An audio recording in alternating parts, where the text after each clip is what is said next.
Ahí está esta patología que muchas veces la dejamos pasar y puede ser un poco más grave. Estamos con Marco Loyola, ¿cómo estás? Muy bien, ¿y tú? Muy bien, y Bueno. también con muchas preguntas con respecto a esta patología, la dorsalgia. Y primero podemos partir hablando qué es lo que es, qué involucra, porque es muy amplio el concepto. El concepto es amplio porque involucra una gran cantidad de vértebras. Las vértebras de la zona dorsal son las vértebras que se comprenden entre la última vértebra cervical, que es la C7, la séptima vértebra cervical, hacia abajo hasta llegar a la 12ª vértebra dorsal, en el fondo, que son las vértebras que comprometen esta zona. Dorsalgia se le llama a todos los dolores de espalda alta, a los dolores que nosotros sufrimos cuando estamos mucho tiempo agachados, a los dolores que se irradian entre los omóplatos o las escápulas. Toda esta zona es la que tiene que ver con los dolores dorsales, dorsalgia, la zona que está acá.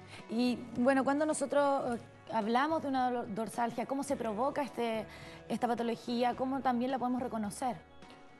Como siempre les cuento, una dorsalgia puede ser primero traumática, podemos tener un golpe directo en esta zona, podemos tener una dorsalgia por sobreuso, por sobrecarga, que son generalmente las que ocurren cuando nosotros estamos en el computador, en una mala posición. Tenemos las dorsalgias que se pueden dar por infecciones. Ojo, una tuberculosis, por ejemplo, un antecedente de tuberculosis en el pulmón puede generar algunas infecciones a nivel vertebral y en general otros bichos también pueden producir infecciones en esta zona. Tumores también pueden afectar a estas vértebras que pueden producir una dorsalgia.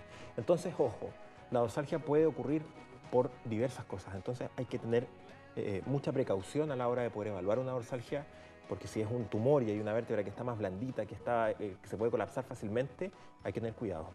Estas pueden ser un poco más graves o quizá un poco más leves. Hay unas que son malignas y benignas. ¿Cómo es esa diferencia con respecto a esta enfermedad?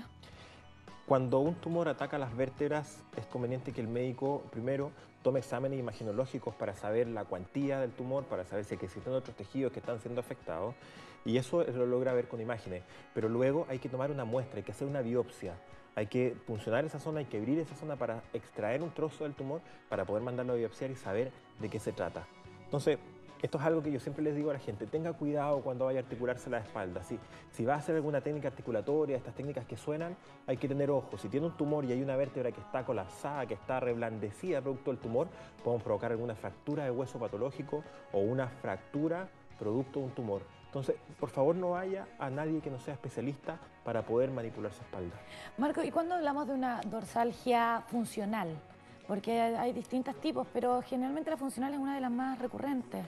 Las dorsalgias funcionales son aquellas dorsalgias que no tienen un componente artrósico o un componente mayor de desgaste de las vértebras, sino que una dorsalgia funcional tiene que ver con posicionarnos en posiciones incorrectas por un excesivo tiempo, y en esto tiene mucho que ver el computador y mucho que ver el escritorio. La flexión del cuerpo produce estos dolores dorsales que son muy agudos y que, ojo, pudieran también producir dolor hacia las escápulas que están al lado, que son las paletillas, los omóplatos, las paletas, que también le dice la gente, en las zonas laterales.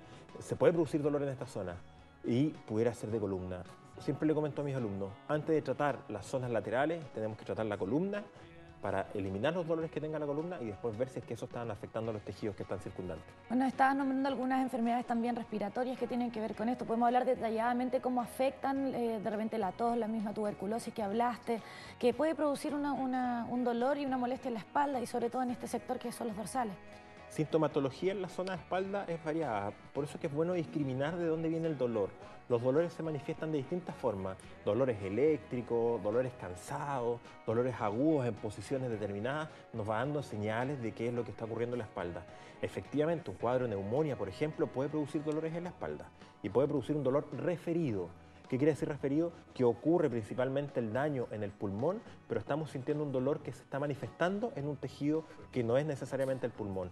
Entonces, por eso hay que evaluar completamente y en su contexto general al paciente para saber de dónde viene el dolor, cuál es el punto principal, y así no enfocarnos en los síntomas, que es lo que duele, sino que enfocarnos en realmente lo que el paciente tiene como causa, tratar la causa para que la condición mejore.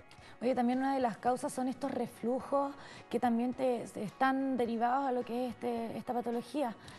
¿Por qué se relacionan los reflujos con lo que es el dolor de espalda o en este aspecto hablando de la zona dorsal? En la zona dorsal nosotros tenemos algunos puntos clave. Uno de los puntos claves es la 12ª vértebra lumbar, que es la vertebrita que está acá abajo. La 12ª vértebra lumbar tiene particularidades. Primero, la mitad hacia abajo se parece a las vértebras lumbares, que son diferentes a las dorsales, y la mitad hacia arriba se parece a las dorsales. Es un ancla fundamental para el diafragma. Los reflujos muchas veces gastroesofágicos, que es la sensación en el fondo erosionante, quemante, que existe en el esófago, se produce porque tenemos un diafragma que está muy espasmado. El espasmo del diafragma hace que baje el centro y también dilata mucho el orificio por donde pasa el esófago hacia arriba.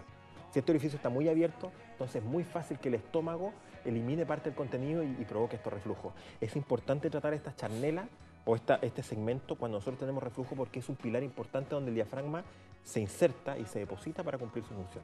¿Por qué se habla de este punto gatillo? Hay varios puntos de repente que se producen en esto. Es un término que recurrentemente se utiliza con respecto a lo que es la dorsalgia. Los puntos gatillo, puntos trigger, son puntos exclusivamente y exquisitamente dolorosos que nosotros encontramos a nivel muscular. Generalmente son zonas de isquemia, de falta de sangre, que están muy contraídas, les falta, existe una hipoxia, una falla de oxígeno en los tejidos, y en general tú los pulsas fuerte y producen un dolor referido hacia otro lado. Ese es un punto gatillo, son estas contracturas que cuando tú dices tengo un nudo en la espalda, pudiera ser ese un punto gatillo. Y estos puntos gatillos tienen fácil tratamiento, no farmacológico, pero sí manual. Y con la terapia manual, con la terapia manipulativa, en el fondo tú ubicando ese punto gatillo lo puedes estresar con algunas técnicas específicas, le provocas algo de dolor al paciente por un par de segundos, pero luego se empieza a disminuir. El punto gatillo desaparece y se comporta bastante mejor. O sea, es bueno identificarlo y también tener claro dónde se producen. Ya hablando del tratamiento, esto se puede tratar, esto puede tener también muy buenos resultados a la hora de hacerlo a temprana edad y también a temprana hora. En los niños es mucho más fácil manipular esta zona, porque uno asume que las vértebras están en mejor condición, de que no tenemos un desgaste degenerativo. En las personas adultas es más difícil manipularlo, pero ahí sí podemos trabajar mucho con kinesiología. Podemos hacer ejercicio, distintas pautas de ejercicio para poder ir mejorando la elasticidad de los tejidos, para mejorar el comportamiento vertebral, para que las vértebras en su conjunto se muevan de forma armónica. Ellas necesitan moverse de forma armónica. Si tenemos un bloqueo, una vértebra que no quiere participar del movimiento, empieza a desgastar otras, a hipermovilizar otras, y eso duele mucho. Con kinesiología, con osteopatía, con quiropraxia, existen distintas formas para poder tratar esta columna. El tratamiento es rápido, es sencillo y muchas veces muy efectivo. Bueno, ¿y qué pasa con el sobrepeso? También esto afecta, es algo que poco a poco hay más niños sobre todo con sobrepeso y todo, y esto igual puede afectar a que esto se pueda producir. Sobrepeso y embarazo. También el cambio de posición de las embarazadas genera mucho dolor dorsal. Y sabes que lo bueno, que en embarazadas los resultados son normalmente espectaculares, son muy buenos. La dorsalgia puede desaparecer en cosa de minutos con un buen tratamiento. Ahora, cuando tú tienes un sobrepeso, tu abdomen abultado te arrastra hacia adelante, hacia una posición incómoda, hacia una posición anormal, y tu columna trabaja muy exigida, porque tu centro de gravedad ahora no está depositado completamente en la columna, sino que se desplaza más adelante por el abultamiento, por el abdomen, por la grasa abdominal, y eso desplaza todo el centro de masa y provoca dolores dorsales. Hay que bajar de peso para lograr un mejor tratamiento de los dolores dorsales. Marcos Loyola, kinesiólogo, hablando de esta patología, pero también queremos compartirla contigo, y Edgardo nos va a contar cómo te puedes comunicar con nosotros. Súper fácil, Joana, a través del Facebook y el teléfono. El Facebook lo pueden buscar como Matinal Siempre Juntos, ponen me gusta, y además, es cierto, de poder hacer su consulta, van a enterarse de otros invitados, de otros temas y también de los concursos que tenemos durante el día. Y también tenemos el teléfono 266-1395 para que nos llamen de manera directa y hablemos de dorsalgia, problemas lumbares, ¿cierto? Todo lo que Marco maneja en su especialidad de kinesiólogo. Marco, ¿vamos a hacer manipulación? Sí. ¿Sí? Sí. Muy bien, vamos a instalarnos entonces mientras revisamos algunas imágenes, ¿cierto? Comuníquese con nosotros, 266-1395, ese es el teléfono, y recuerde también a través del Facebook, Matinal Siempre Juntos. Son los dos medios de comunicación con nuestro espacio para que haga las consultas al especialista Marco Loyola, kinesiólogo. Marco, ¿qué es lo que vamos a hacer acá? Te voy a pedir primero que te saques el chaleco. Vamos a ver distintas técnicas, no vamos a manipular con todas, vamos a manipular solamente con algunas, ¿ya? Pero vamos a ver muchas cosas divertidas. Acuéstate ahí. Pero, ¿cuáles son los beneficios que se supone que la gente que hace este tratamiento debería ir notando poco a poco? Mira, es algo que justo estuvimos hablando esta semana con mis alumnos de la universidad, porque muchas disfunciones de la columna pasan desapercibidas. Tenemos nosotros algunos bloqueos vertebrales y tenemos aquí en la columna de Galo, una vértebra que ha hecho una disfunción en rotación y se queda rotada por mucho tiempo, va a generar un espasmo muscular en las zonas aledañas a la vértebra que está en disfunción. ¿A mí qué me interesa? Primero, localizar cuál es la vértebra que está en disfunción, porque cuando tú localizas la vértebra en disfunción, tú efectivamente la puedes corregir. ¿Qué es lo que hace normalmente la gente en la casa? Cuando tiene algún dolor en esta zona de la espalda, dice, quédate aquí acostadito, no te hagas problema, y crack, crack, crack. Es bueno, siempre y cuando nosotros no tengamos alguna patología acá.